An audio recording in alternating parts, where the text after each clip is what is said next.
A Yankee fan came up to me and said, you know, I'm still going to chant 1918. And I said, well, then you're an idiot. There's no more curse.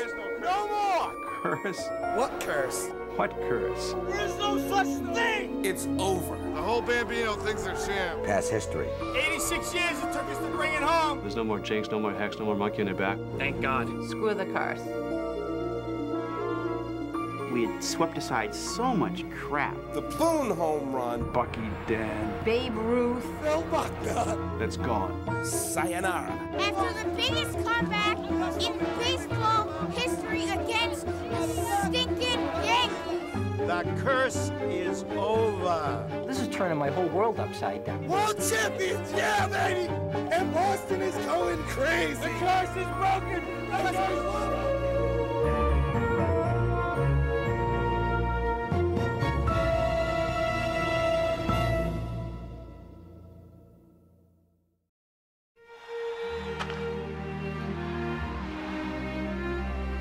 For more than 100 years, the Boston Red Sox, the Old Town team, has been the most interesting in baseball.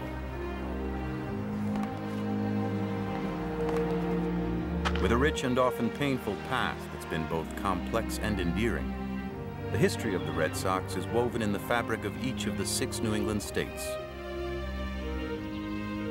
Its story embedded in the generations.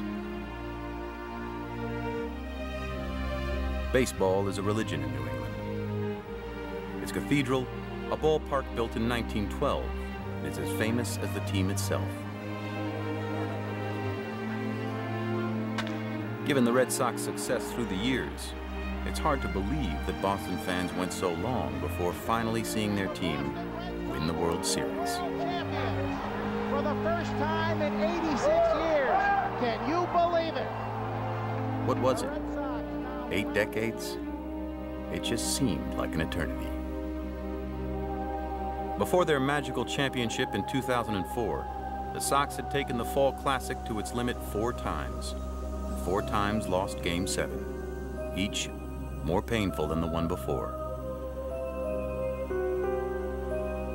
Whoever came up with the phrase long suffering had Red Sox fans in mind. Until the dream was realized, being a Sox fan was far, far from easy. It was more like a living nightmare. You grow up in this town. Your parents are Red Sox fans. Your grandparents are Red Sox fans. You become a Red Sox fan, and you get tortured for the rest of your life. Being a Red Sox fan is like a Charles Dickens novel. Everyone is just trying to survive the situation. For me, there's a psychological war in my own mind dealing with each season. Did you just say 1986 to me?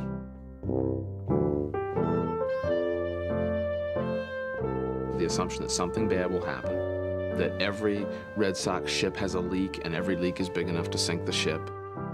Every year you say, well, they're not going to get me again. They're not going to get me again. Then all of a sudden you go, I think this is it. And they got you again, and then bango, you're in the toilet again.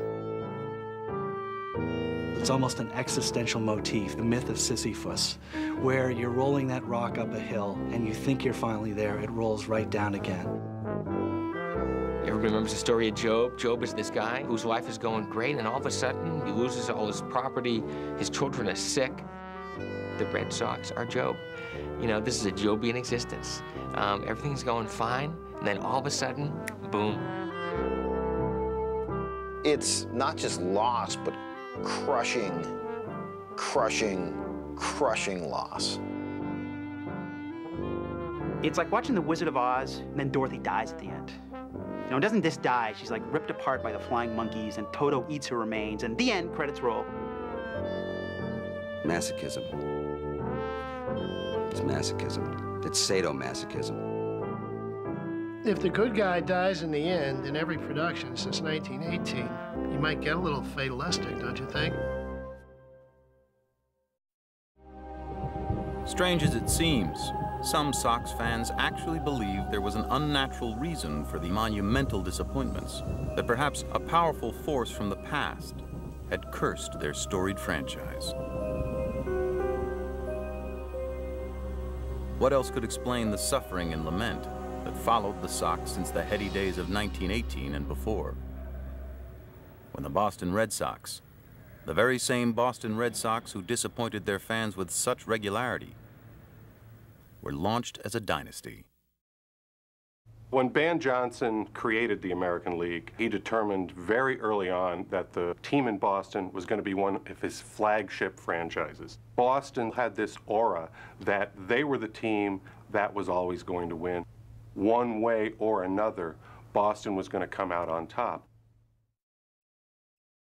With great pitching and defense, Boston won 5 of the first 15 World Series, including 1903, with the immortal Cy Young on the mound. In 1912, the Sox christened Fenway Park with a second championship, and won again in 1915, 1916, and 1918. The pitching star of that team was Babe Ruth, who the Sox had bought from an industrial league in Baltimore in 1914. Ruth was only 19 years old, but he won big right away. He won 18 games. Next year, 1916 and 1917, he won 23 and 24 games. In the World Series in 1918, he pitched a shutout and then pitched 7 scoreless innings to extend his scoreless streak to 29 innings, which was the record for more than 40 years. He was a sensational pitcher, but his hitting began to take over, and he loved to hit. He loved the sense of hitting. In 1919, the Babe led the American League with 29 home runs, more than all but 5 teams in baseball. Ruth was the Red Sox principal attraction, the team's biggest draw. But prior to the 1920 season, Boston owner Harry Frazee, a New York theater producer, sold Babe Ruth to the New York Yankees.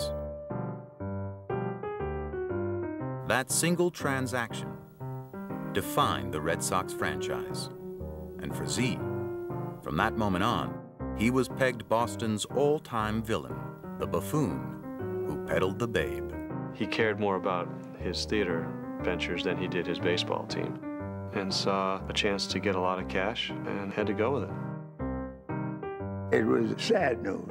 They were taking all their chance of winning in the big leagues out of their hands. They were turning it over to New York. New York never was able to beat the Red Sox before this. The Red Sox could never beat New York after the sale either. Ruth goes there, they build the ballpark, and they become this dynasty. Frazee's name becomes mud, and the Red Sox go the exact opposite direction, become the worst they ever were. In terms of his obligation to the fans, I don't see how he can be defended.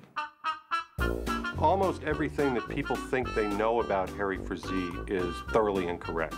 According to the legend, Frazee was this failed theatrical producer, was just a real screw-up who bought the Red Sox and didn't really have the money to do it, really didn't care about baseball. He's broke, he needs to pay his bills, and he has no money.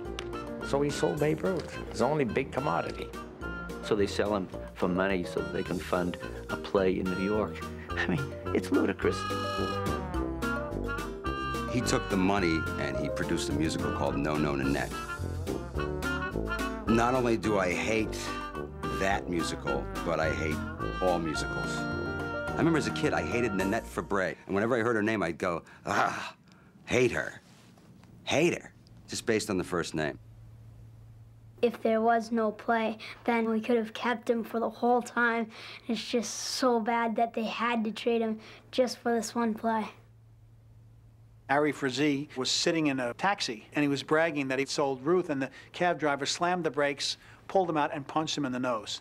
All of that is incorrect. The notion that Ruth was sold to produce No No Nanette, which wasn't on Broadway for 5 more years. It's just absurd. But Harry Frazee becomes the perfect patsy in this town because he's from New York and he's dead.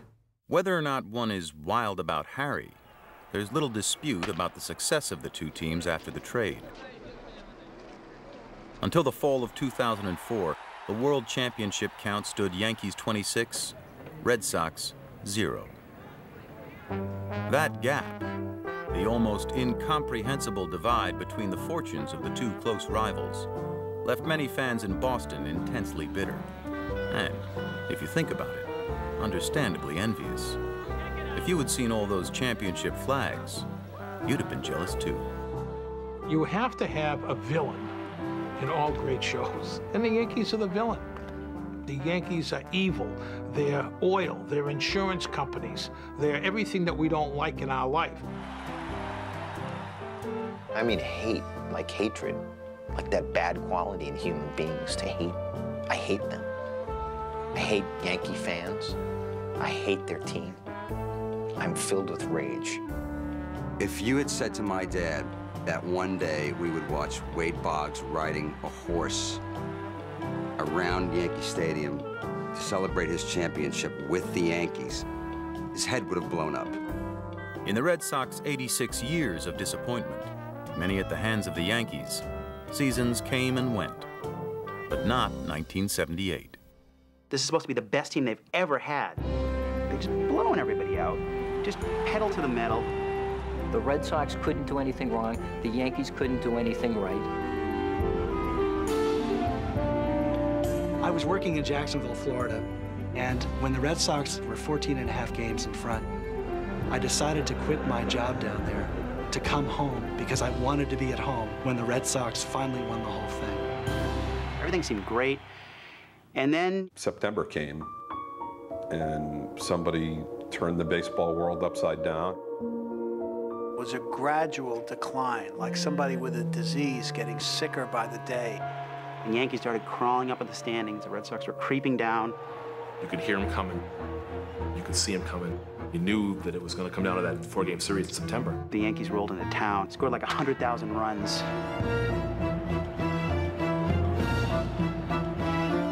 Took their bats from the on-deck circle and beat each member of the Red Sox over the head with them.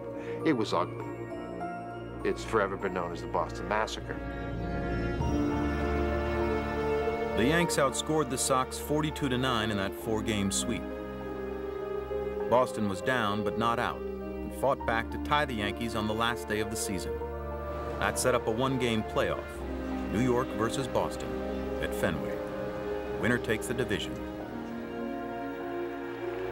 After 6, the Sox led 2-0. Then in the 7th, with 2 on and 2 out, up came the unimposing Bucky Dent. Tension eases somewhat here at Fenway. With 2 out in the shortstop, Bucky Dent coming up. I can remember that moment when Bucky Dent came up and thinking, this is no problem. You know, we're out of the inning. Fouls his pitch off his foot. He's hopping around like the Three Stooges were all laughing at him. I mean, just waiting for the guy to get put away. But Dent, the previous pitch, broke his bat. It was a long pause while he went to get another bat. While he was putting the pine tar on it, instead of warming up, Torres is just standing there. He's gazing around, looking at the crowd, la-di-da-di-da. And as soon as Dent gets back into the batter's box, The next pitch. Boom. And as soon as the ball lofted into the air, it's a pop-up, it's a fly ball. Everybody thought it was a fly ball. But then it started to sail, drifts, and sail, and drifts, and sail. Yastrzemski goes back. Oh, no. He goes back. Oh, no. He's right next to the wall. and it just dropped into the screen ever so softly. Ball hit hard to left field. Yastrzemski goes back, he looks up, it's gonna be out of here. A home run for Bucky Dent. You could see Yastrzemski's knees buckle. He physically slumps. As if he'd been punched in the stomach. And then I saw him go down to his knees and punch the ground, and it was like the air went out of the ballpark.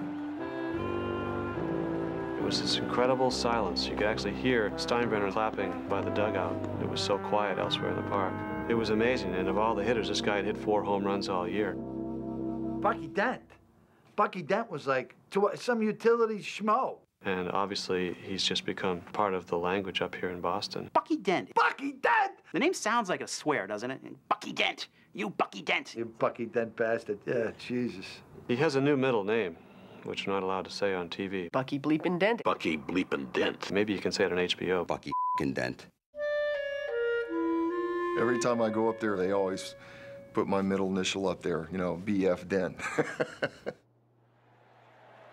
As if Dent's homer wasn't torture enough, the game rested in the arms of Boston's hero, Carl Yastrzemski. 2 down, Burleson in third, 5-4, Yankees, bottom of the 9th inning.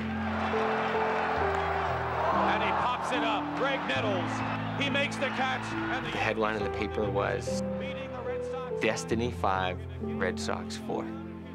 And I thought, that says it all. October 2nd, 1978 is a gloomy day for the Boston Red Sox. Historically, the Boston Red Sox had been anything but Destiny's team. Fate, fortune, divine intervention, others had that, not the Sox. Providence, that's in Rhode Island.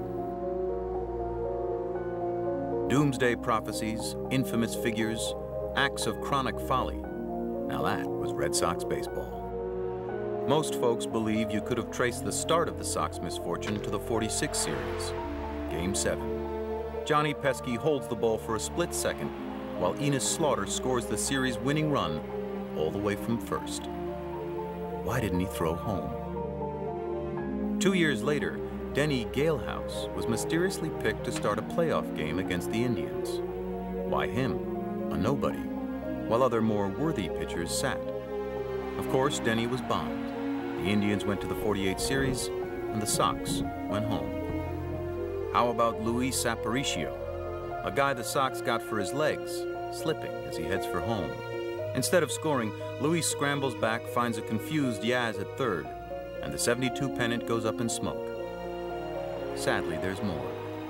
Who else but the Sox could have dreamed the impossible dream, then woke up only to be reminded of this nightmare? The horror of seeing Tony Conigliaro, New England's own Tony C., his career shattered in the blink of an eye. And what other team could have taken one of the great moments in World Series history, stay fair, and trump that October magic with October misery? Bad karma, rotten luck. Until 2004, it didn't seem to matter. Plain and simple, it was just Red Sox baseball. Fans see them as a continuum in this long soap opera comic tragedy that's unfolded over the last 80 years. There is some connection between what happens now and what happened in 1978 and what happened in 1949 and what happened in 1919. There is some common thread that runs through here. Why do all these bad things happen to the Red Sox? All these things cannot be coincidences. There's some higher power at work.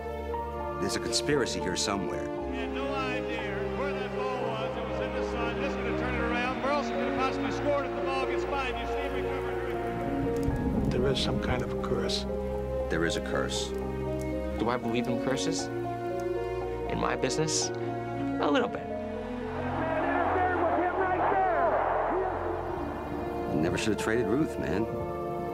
Never should have traded him. He cursed us. It's the only thing that seems out there. You know, different players have come and gone, different general managers. The one thing that never changes is Babe Ruth, who's defamed, the greatest ball player who ever lived.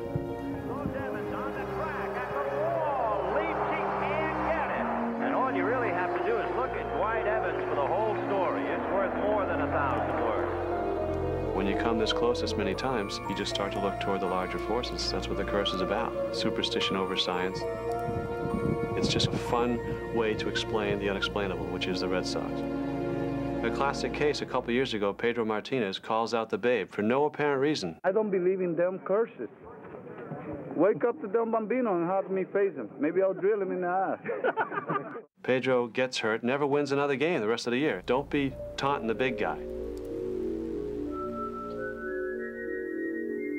Whether or not one chose to believe in the afterlife, or in this case, the curse of the Bambino, this much was true.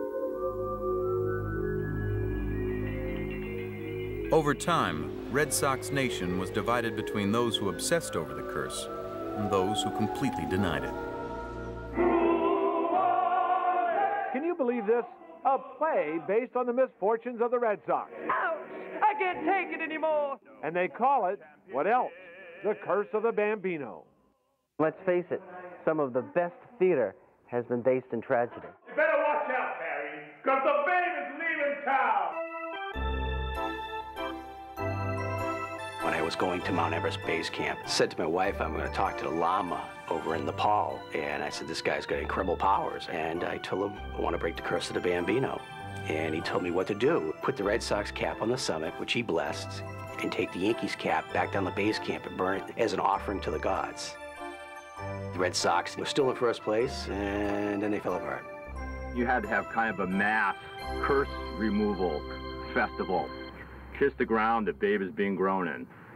That's what we were trying to provide, was a place where people could come and walk around the Babe and walk through the Babe's hat and the Babe's eyes and up through his nose and his broad shoulders. And, you know, maybe by giving the Babe a little walking over, you could help lift the spirits. As soon as we opened with the Babe, we had bad weather, we had vandalism. We've never had vandalism before. We became cursed, I think, a little bit for trying to exercise the curse. It's a serene spot west of Boston that may just hold the key to the Curse of the Bambino. It is well documented that Babe Ruth rented this cottage here in Sudbury during his time with the Red Sox, and he loved to party with family and friends here. We also understand sometime during the winter of 1917, 1918, he was hanging around the piano playing with friends as well as his wife when he suddenly thought it would be hilarious to somehow get that piano from the cottage down to the lake. The Babe did get it out onto the ice, but either it broke or the ice melted, and this is where the piano now sits. The piano has been at the bottom of this pond for 85 years, or as long as the Red Sox haven't won a World Series.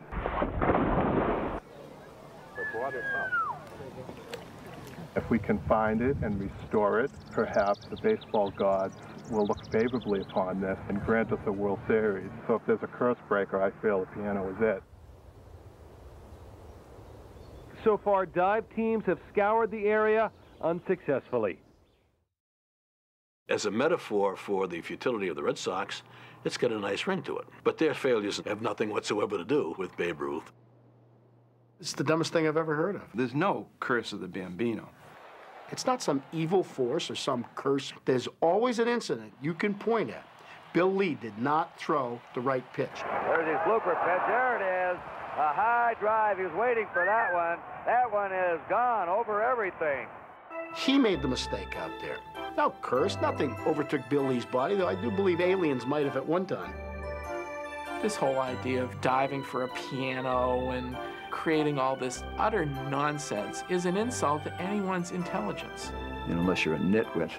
Typical. Thumb-sucking New England ragtime.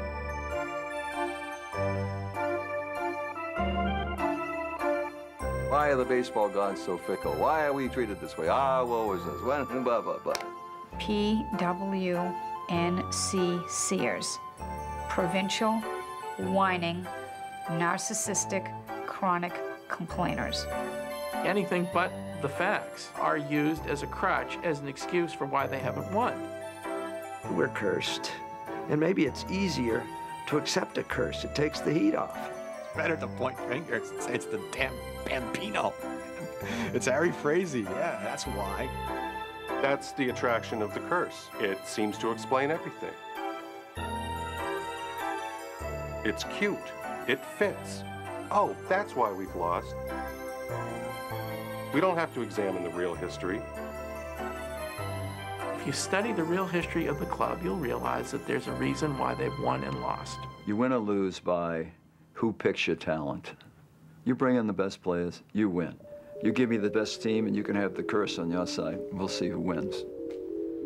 It's difficult to know for sure why it took the Sox 86 years to win the World Series. Looking back, there were a lot of reasons, starting with the very place Sox fans most identify with, their beloved home, Fenway Park. Anyone who's been around the team for a period of time has to acknowledge that the ballpark has hurt this franchise in many, many more ways than it has helped. They have almost always tried to tailor the team to the contours of the ballpark. The green monster, the left field wall, big right-handed hitter, strong, get ball over the wall. The Red Sox, over the years, have gone out and tried to get that certain individual, that certain player who has that perfect Fenway Park swing. Let's get that guy because you know what? He's hitting 35 home runs now. We bring him in here, he can hit 55 with that swing. Jimmy Fox, Rudy York, Dick Gurnett, Walter Dropo, Vern Stevens. Dick Stewart was the first one I remember. He was everything you'd expect from a right-handed slugger with the Red Sox. He didn't care about anything except hitting home runs. Over the years, they have been this big, slow, lumbering type of team. And they never quite got it, that the way you win the whole thing is to have the best pitching. If you play half your games in Fenway Park, you have to have great pitching.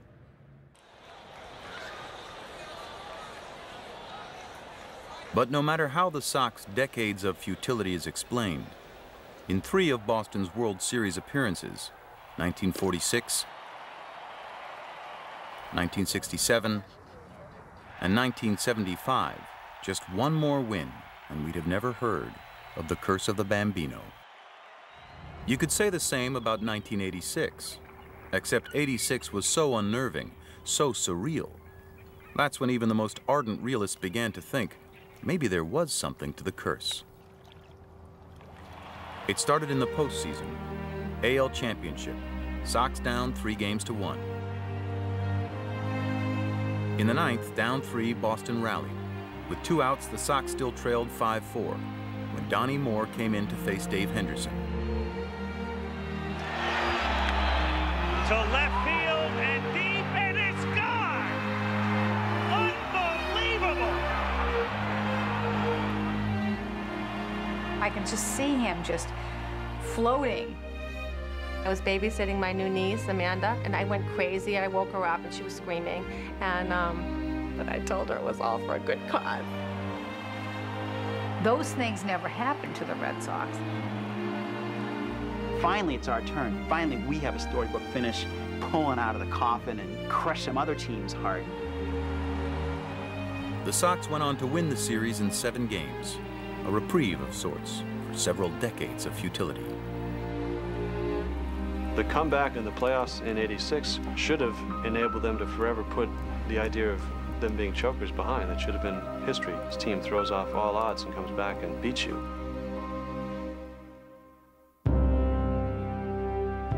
The World Series was next, and there was New York again. Only this time, the light at the end of the tunnel wasn't the Yanks, it was the Mets. With the Sox up 3-2, Game 6 went into the 10th inning, and again Dave Henderson hit a dramatic homer. They even added another to take a 5-3 lead. 3 more outs. The Red Sox needed just 3 more outs. Wally Bachman came up. He flied out to Jim Rice, and I can still see Rice with the 2 hands catching it and bringing it down. 1 out. 1 away. And then Keith Hernandez came up. Center with Henderson, gonna run it down. You know, again, the 2 hands. I mean, he has that little flip into the infield.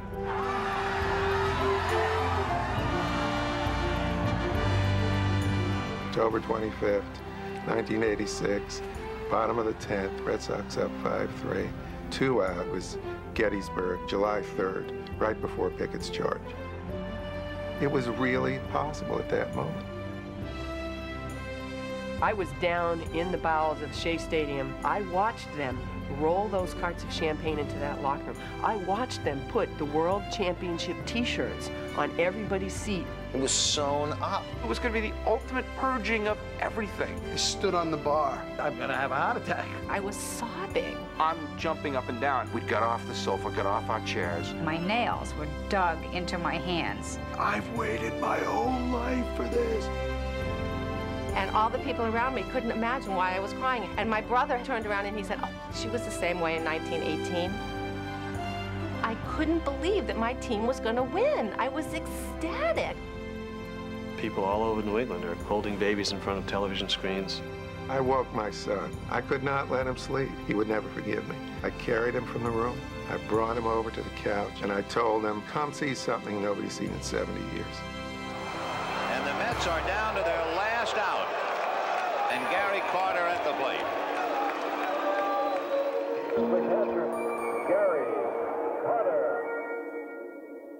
My brother picks up the telephone and starts dialing my uncle in New Jersey, who's the big Mets fan. The second the last out is made, they rush the field and champagne comes out, his phone's gonna ring. It's gonna be us rubbing it in his face. My brother was just dialing, and then had his thumb over the last number. And he pops it foul.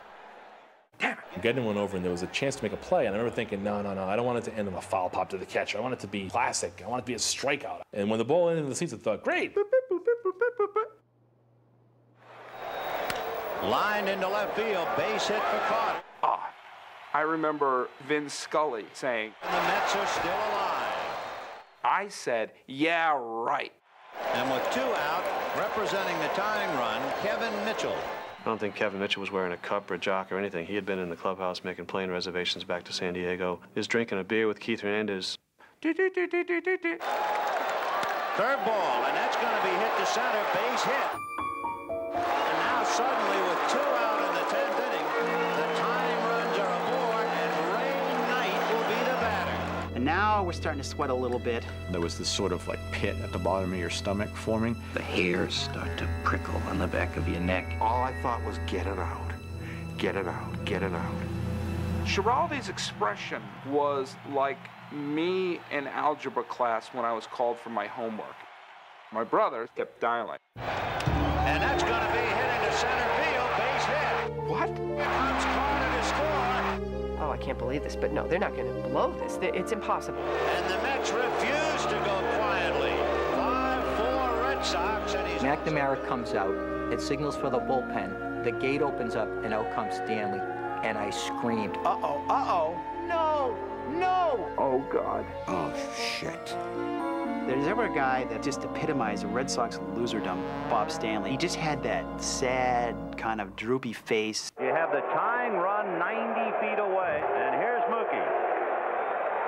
Fouled on. He got 2 strikes on Mookie. They get to 1 strike away, not once, not twice, but 3 times. Tension mounts some more with 2 out in the 10th. 5-4 Red Sox. Ray Knight at first. My quadriceps are tense, my patellas are bursting, my back's hurting because I haven't been able to jump up yet. My brother, to his credit, kept dialing each pitch, but you got the sense of, oh shit, something's gonna happen. He's gonna go to the backstop. Here comes Mitchell to score the tying run. What happened? What just happened? And Ray Knight is at second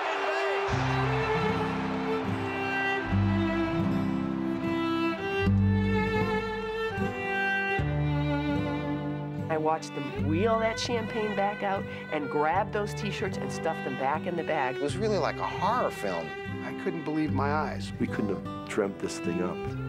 I just turned to the bartender and said, give me everything on the top shelf and put it in a big glass. No, it can't be happening. It just can't be happening. But it was. My brother hung up the phone, and there was a sense of, this game's lost. So the winning run is at second base with 2 out, 3-2 to Mookie Wilson.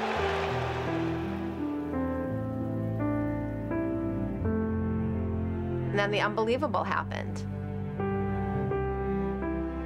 The whole world slowed down for me. It stopped time. It was like watching a slow motion car accident.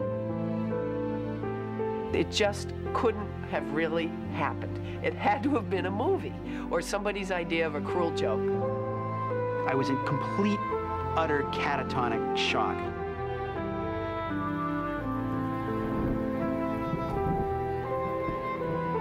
My son just collapsed.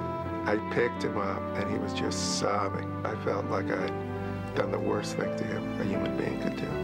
I mean, to do that to your kid. I didn't say a word. I just got up from the sofa and I walked up 2 flights of stairs to the bedroom, threw myself face first onto the bed, uncontrollably crying. I was so upset. It really was an hour and a half after the game ended before I could even move. That really pissed me off. Really pissed me off. Really, really pissed me off. I was back in the 3rd grade in the Police Athletic League in Haverhill, Massachusetts, and my coach was saying, glove to the ground, glove to the ground. And I thought to myself, How can he not know this? Glove to the ground. Come on. Pick up the ball. I just went over, turned off the TV, and told my wife that I was going to take a good long walk. I needed some solitude. What I didn't count on was the fact that there would be hundreds of Bostonians walking the streets of Newton, Massachusetts, crazed. I remember one elderly couple, and she looked up to me with blinking eyes and said, "Oh, we just wanted to see them win it one time in our lifetime."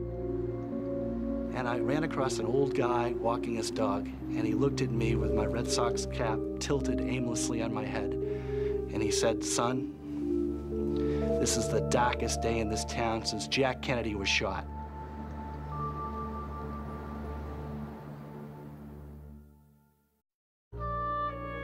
The Red Sox would go on to lose Game 7, blowing a 3-run lead.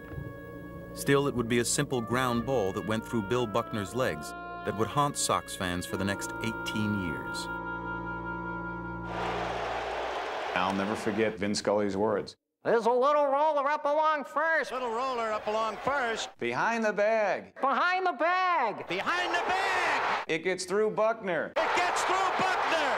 Here comes Knight, and the Mets win it. Here comes Knight, and the Mets win it. After that, Red Sox fans were convinced that for sheer disappointment, nothing could top Buckner. And for the better part of the next 2 decades, they were right.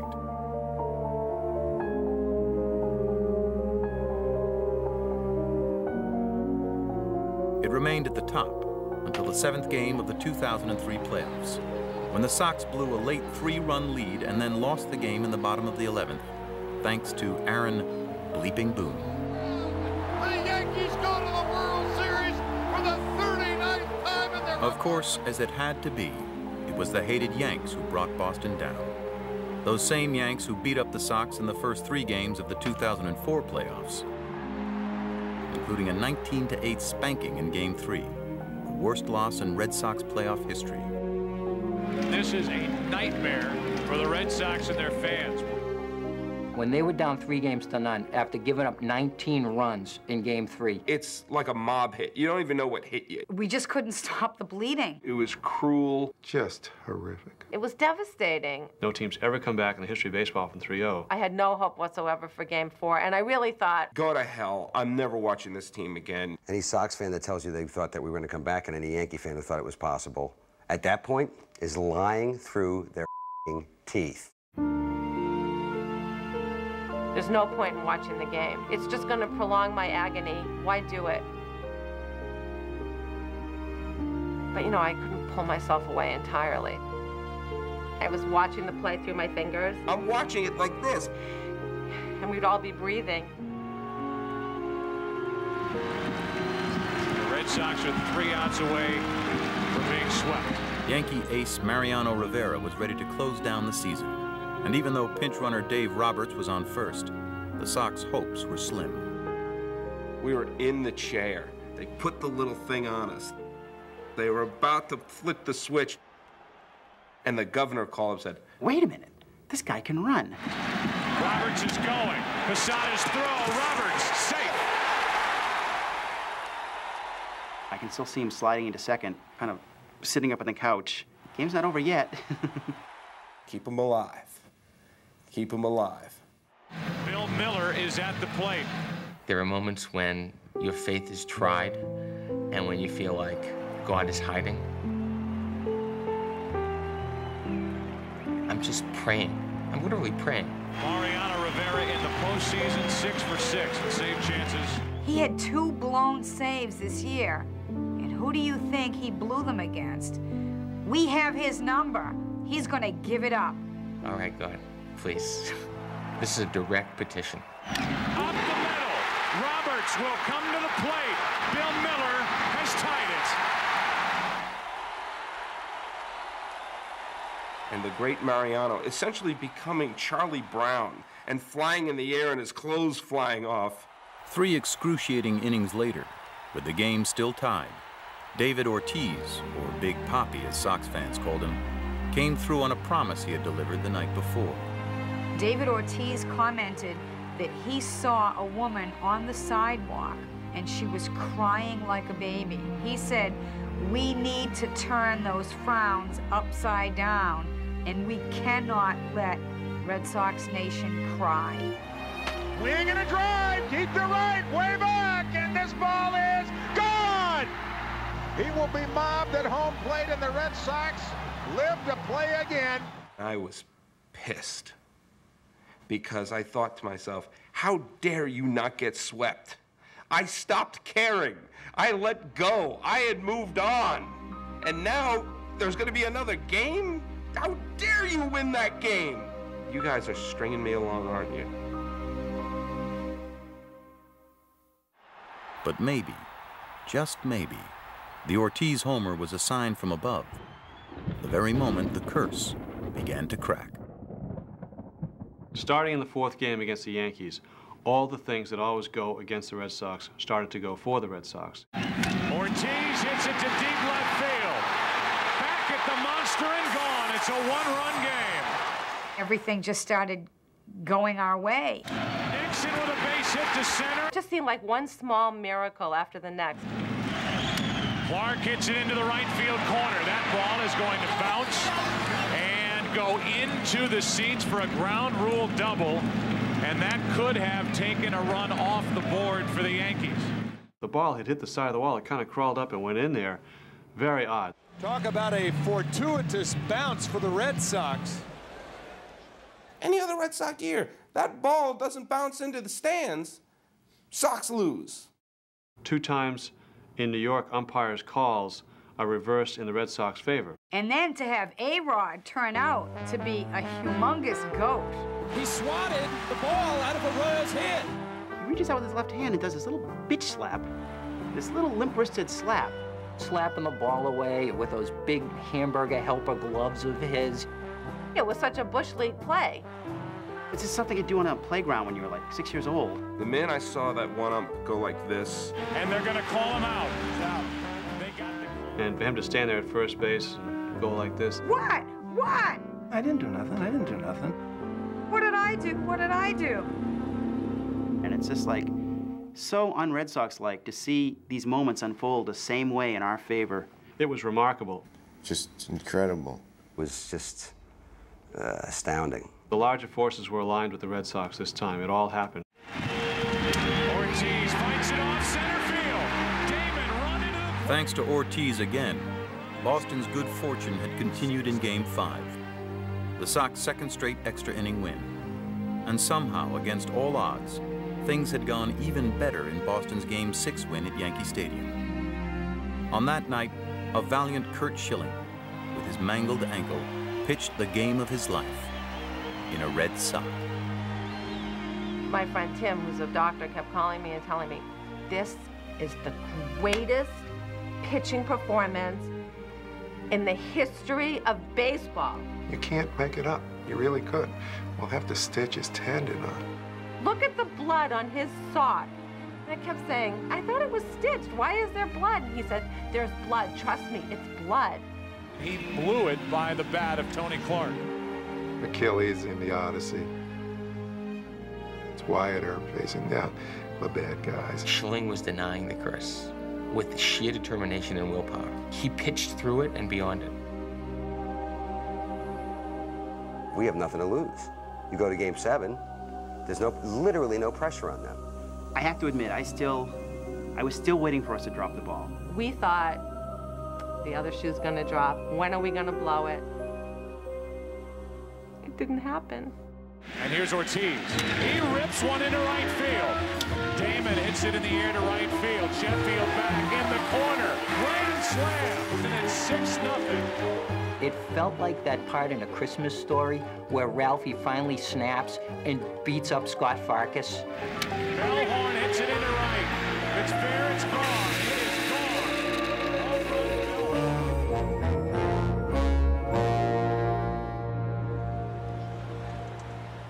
We danced on their lawn.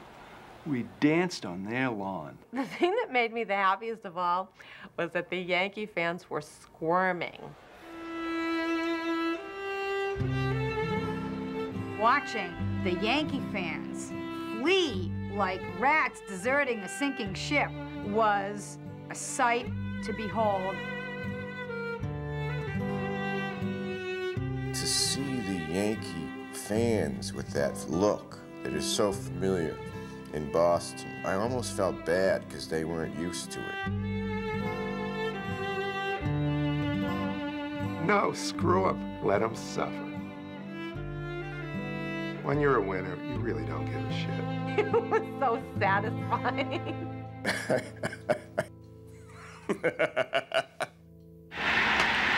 Ground ball on the infield. And in the American League, Boston is second to none. The Red Sox have done it. They've pulled off the miracle. The most stunning comeback in baseball history. The Boston Red Sox become the first team ever to win a series when down 3 games to none. They whipped the New York Yankees 4 straight, and it's on to the World Series at Fenway Park on Saturday. I'll never forget the aftermath of that game. Just standing in front of the TV, rubbing my hands on it like it was a campfire, just feeling the glow of Yankee misery. A historic choke. 4 straight. Monumental collapse. You can say it in any language you want. It's the same. Monumental collapse. It's huge. It's the ultimate. I walked down the street like I was Spartacus. As a Red Sox fan living in New York, it's a wonderful thing because you get to see Yankee fans struggling with their new identity, which is the greatest chokers in the history of sport. They'll never be able to erase that headline. And in this office, I'm going to have it bolted to the wall, so you have to take the entire wall out if you want to take that headline out of here.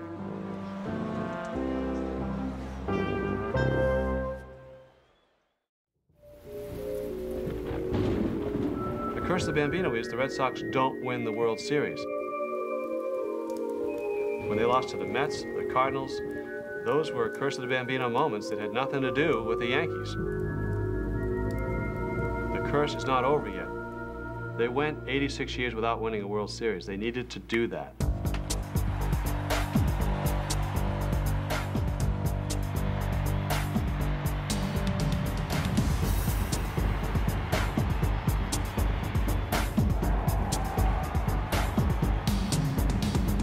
The Cardinals were just the poor props in this thing, a part of the Red Sox story. It was a mosquito trying to stop a charging rhino. They were playing with the house's money. I was constantly in consultation with my people, saying, how can it happen this easily? It's a feeling I never anticipated.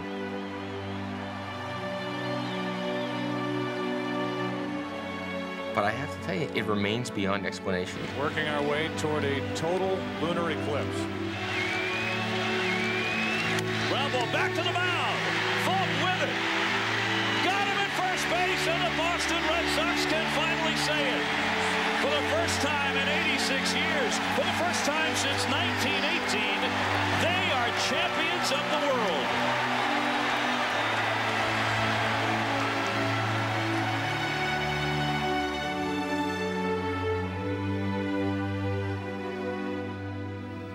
I was stunned. I don't think I didn't say anything. All I did, tears were just streaming down my face, and I was sobbing. I just.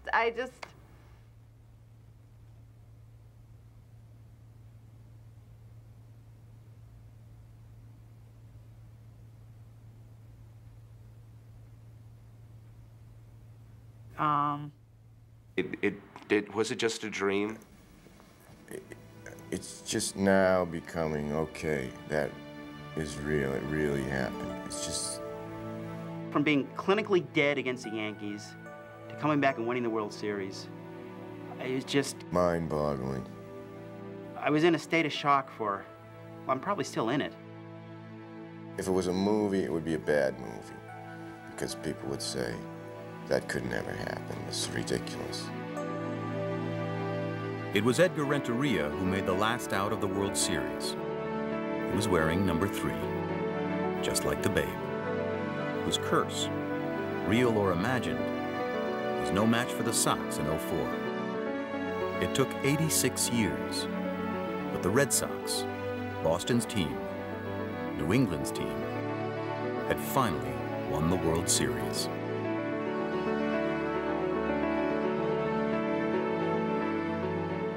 It lingers in the aftermaths and the present-day status of people's lives like no other sports story. The Red Sox are uniquely a team of memory. The pursuit of this across 86 years through so much heartache and tears and loyalty. It's the perfect ending to the perfect story.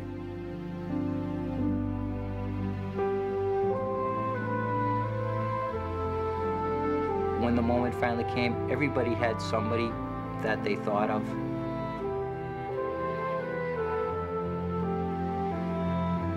The championship was for all of the past Red Sox players.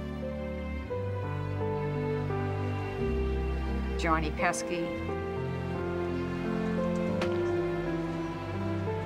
God rest his soul, Ted Williams.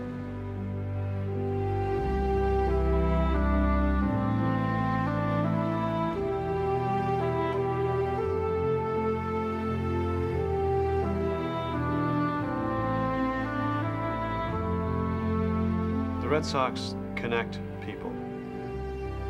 They connect generations to a time in their life.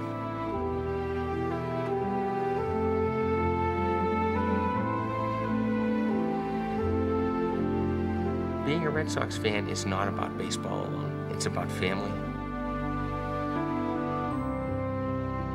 A love for a team that brings people together and an appreciation of what links us.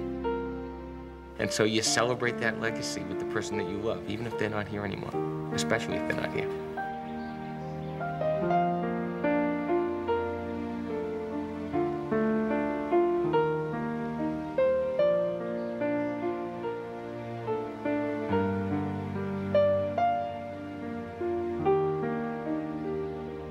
This is a moment of communication with the past. It's a moment of communication with the ghosts, with the people who wished and never saw it. You just have to go up and let him know they won. We did it, Poppy.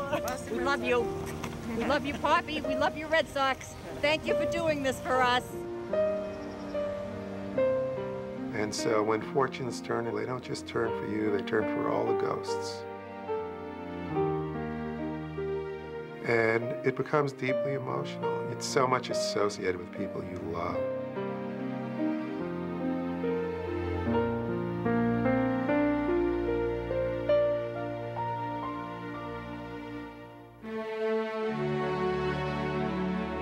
The world has changed, and nothing will ever be the same, and it's wonderful.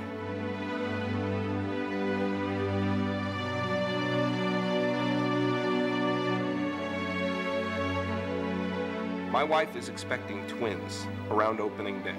Those children are going to be born into a world where the Red Sox are the world champions, and that's a beautiful world to be brought into. And the Boston Red Sox are the world champions. Can you believe it?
This has been a presentation of HBO Sports.